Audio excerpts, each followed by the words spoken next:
सभापति महोदय, सरकार ने कई कृषि फॉर्म खोले हैं।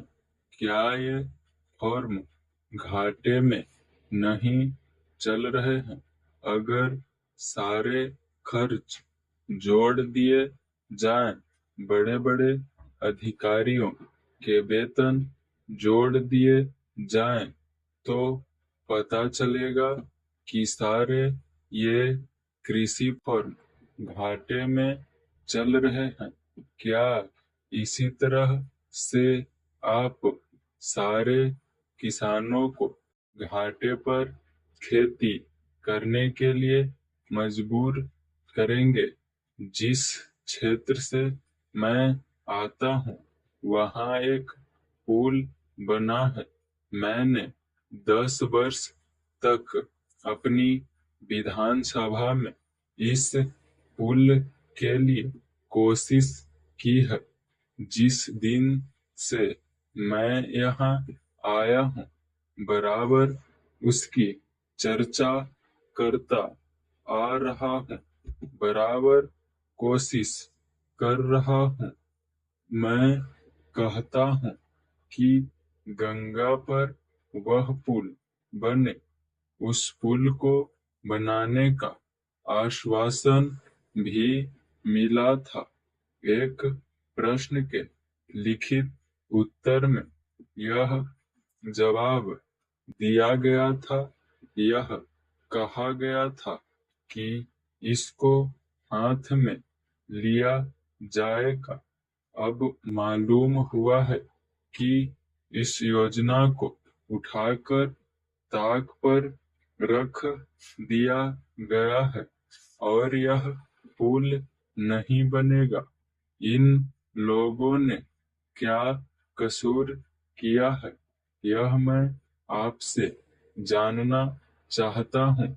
हमारे क्षेत्र के लोगों ने पाकिस्तान की लड़ाई में सरकार को हर तरह का सहयोग दिया था, हर तरह की सहायता दी थी।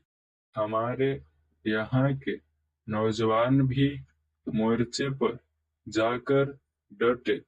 जिस समय पाकिस्तान के साथ हमारा युद्ध चल रहा था, तो कहीं कोई बात नहीं थी। अन्न की कमी कहीं नहीं थी। अन्न की कमी भी हमारे विरोधी साथी पैदा करते हैं, जो यह चाहते हैं कि सरकार असफल हो जाए। ये लोग जो कहते हैं उसको आप समझें। एक तरफ तो हमारे मित्र की बात है जो देश के बड़े बड़े शहरों में दंगे करवाते हैं, दूसरी तरफ हम हैं जो कि इनकी बातों को नहीं समझ पाते। इनको सभी वे लोग मिल जाते हैं जो बेकार होते हैं या जो दंगे करवाने के लिए उत्सुक हैं।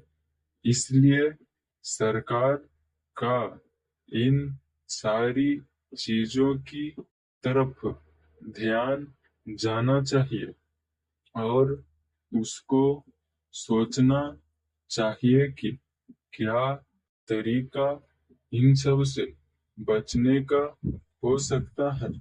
एक ही तरीका हो सकता है कि इस देश में हर आदमी को काम मिले, देहात में लोगों को करने के लिए काम मिले और खादी कमीशन की जो योजना है और जो कि एक अच्छी योजना है, वह ठीक तरह से चले। सौभाग्य से मैं आर्य समाज संगठन से संबंध रखता हूँ।